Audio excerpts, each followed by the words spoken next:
C'est vrai que les Togolais sont de nature méfiante, je ne sais pas. C'est des gens qui n'aiment pas voir les autres émerger. Et quand on voit quelqu'un vouloir sortir du lot, on commence par vouloir le tirer par le bas. C'est vrai, ça c'est notre nature, on ne sait pas pourquoi. Mais je crois qu'entre nous chantres, cela ne devrait pas être le cas. Si nous supposons que nous sommes chrétiens et que le christianisme dise que c'est l'amour qui est notre leitmotiv, rien ne devra nous amener à ne pas unir. Et je crois qu'on doit faire un effort à propos, parce que plus nous ne sommes pas unis, moins on pourra faire quelque chose de potable. Ou bien on pourra se faire révéler par les autres pays.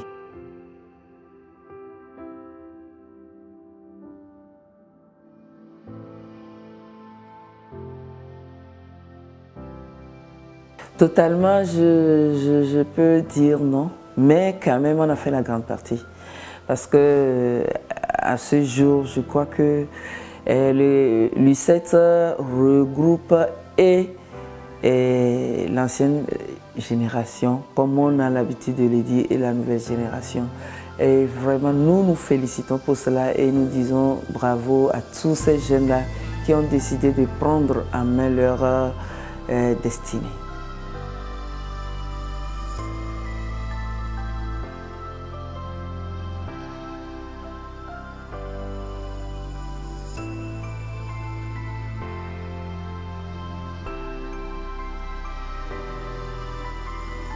Les moments forts, c'était surtout en début de mon mandat, quand j'ai décidé, j'ai eu comme vision le regroupement des jeunes et des moins jeunes en matière de gospel, d'artistes gospel.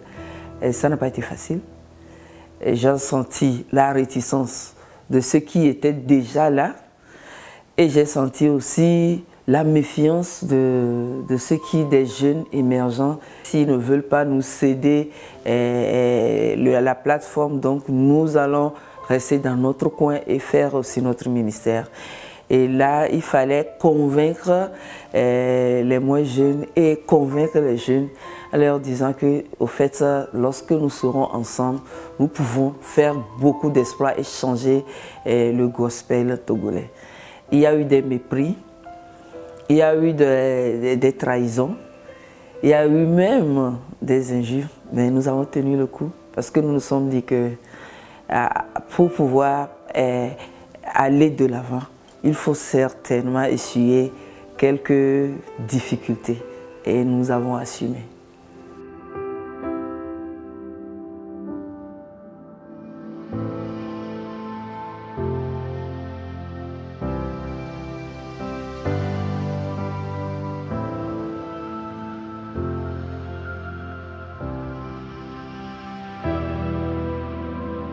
Oui, trahison dans le sens où certaines personnes ayant su que nous sommes en train de tendre les bras vers la jeune génération, ils ont désisté, ils ont commencé par dire des choses qui ne sont pas vraies et ils sont allés jusqu'à vouloir saboter tout ce que les plus jeunes font.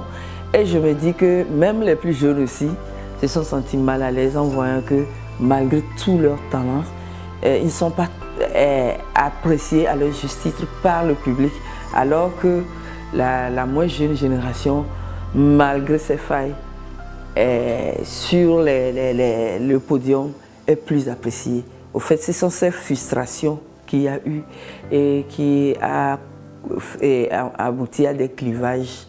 On se dit, ben, nous on se bat pour que ce soit professionnel, mais on ne nous accueille pas comme on le veut. Et d'autres disent, ah oui, mais nous, on n'a pas ce qu'on dit qu'on devait avoir, mais on est apprécié. Alors que la guerre n'est pas à ce niveau. La guerre, c'est, il faut que le gospel change, il faut un peu de professionnalisme. Et c'est tout ce que je crois que tout le monde voudrait.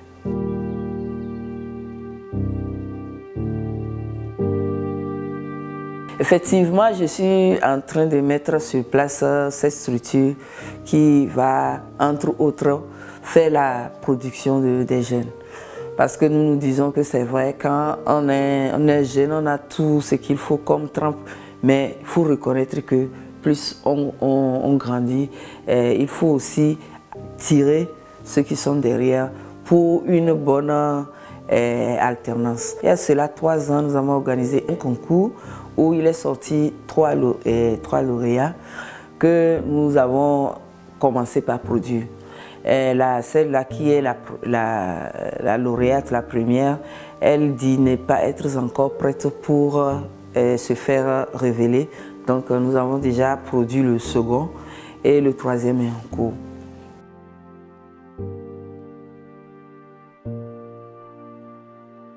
Non, parce que sur la plateforme, il y avait au moins 3 jeunes et 3 de ma génération, si je peux le dire. Donc, il y avait d'abord, il y a une jeune fille qui a réussi à un concours, La Voix d'Or. Donc, j'ai essayé de la faire révéler sur ma scène. Et il y a par exemple Arnélie qui était avec moi. Il y a aussi Apélété, c'est un jeune, très jeune, qui aussi était avec moi.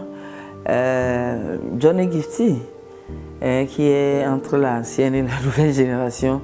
Donc Davidson, tous ces gens-là, c'est dans l'optique de faire un brassage. Il y avait aussi les privilégiés, les jeunes privilégiés. Donc j'ai vraiment voulu faire un brassage et je crois que j'y suis parvenue. Il y avait aussi, comment dire, Vaida la Lyon. Voilà.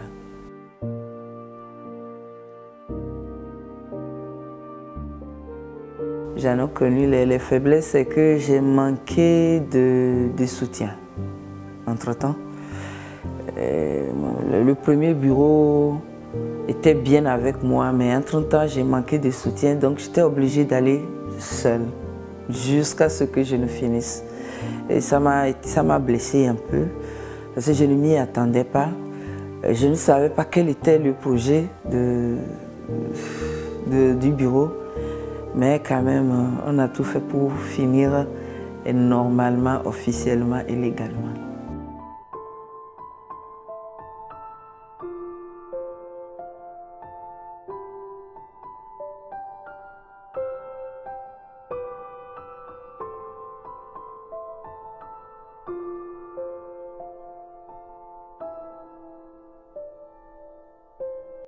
Beaucoup de gens ont apprécié le concert. Et ils ont été vraiment d'accord avec ce qui s'est fait. Je crois que c'est grâce à tous. Vous savez, quand j'ai commencé, j'ai eu des critiques. Il y a la jeune génération qui a dit non, mais vous êtes notre présidente, mais il faut que vous travaillez un peu parce que vous devez représenter le Togo.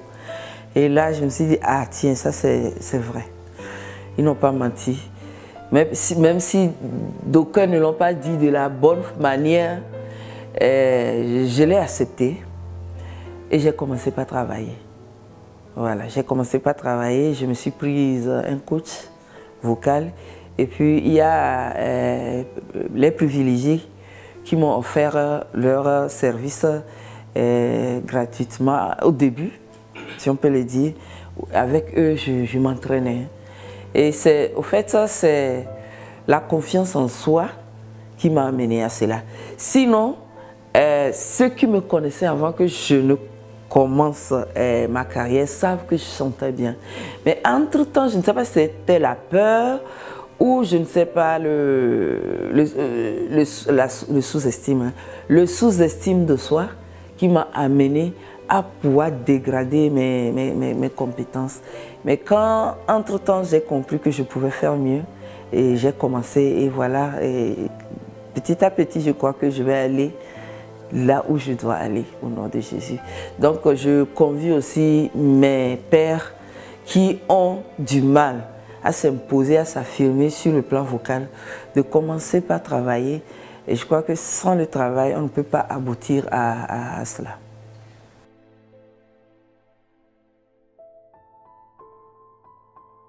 Effectivement, je peux dire que c'est mon producteur. C'est mon producteur depuis le début jusqu'alors. Je n'ai pas de producteur, donc c'est lui qui assure ce rôle. Et je me suis dit, il faudrait quand même que je l'honore à ce titre.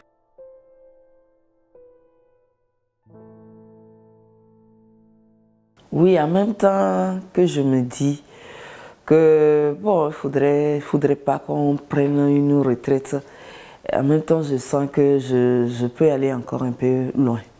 Donc, je veux m'armer, m'outiller et pouvoir aller encore plus loin et donner le goût de l'effort à tous ceux qui sont après moi. Et on pourrait se dire que on peut commencer petitement, mais finir grandement.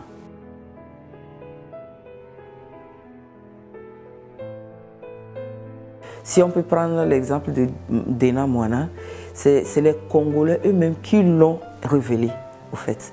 Et c'est après cette révélation que le monde entier s'est joint à eux. Nous aussi, nous pouvons savoir que nous avons des talents. Et quand les talents essaient d'émerger, qu'on les soutienne pour qu'ils puissent être révélés. Et quand on commence par parler du gospel togolais, les gens vont chercher sur les réseaux à savoir ce que c'est que, au fait, le gospel togolais. C'est en ce moment que peut-être on pourra aussi dénicher ce que vous faites et qui n'est pas encore relevé. C'est ce que nous ne faisons pas. Nous avons de grands talents. Nous avons par exemple Noélie, qui pourra être cette dame-là que les gens connaîtront comme artiste gospel togolaise. Mais voilà, elle se bat seule. Tantôt les jeunes sont avec elle, tantôt ce sont les jeunes là qui essaient de lui poser des pièges, etc. Donc moi je crois que nous ne sommes pas unis. Et je me dis que tant que nous ne serons pas unis, on sera comme tel.